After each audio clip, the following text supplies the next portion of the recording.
Wewe kama binti uliokoka, wewe kama kioo cha mabinti wengine watumishi wa Kristo, ni jambo gani ambalo unataka watie moyo wa kina dada na wanawake ambao wana huduma ya praise team ambayo uko nayo wewe katika mkoa wetu wa Singida?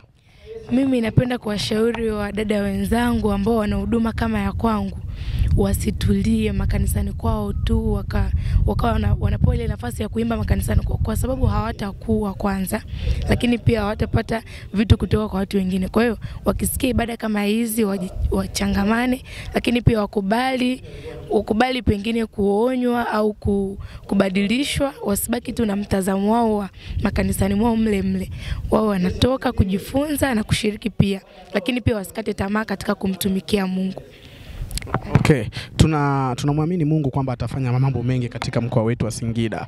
Ni jambo gani ambalo unatamani liwe kipaumbele kwa watazamaji wa Singida Gospel na watu wengine wengi wanatusikiliza siku ya leo? Natamani Singida kwanza watu wafute ule mtazamo kwamba Singida hawawezi. Maana hapo mwanzo tulikuwa tunadharaulika sana. Hata watumishi wakubwa mbalimbali ambao walikuwa wanatamani kufanya huduma walikuwa wanapita. Kwa hiyo mimi napenda tu niwaambie kwamba Singida tunaweza, na niwaondoshe tu mtazamo mbaya ule ambao walikuwa wanawaza kwamba Singida hatuwezi kitu.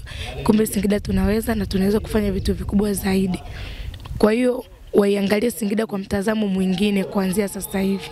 Mungu akubariki sana. Amina. Jina lako ni nani? Naitwa Felista Joseph, nimeokoka nampenda Yesu. Na mimi pia nimeokoka nampenda Yesu. Singida Gospel tunasema injili iendelee. Amen.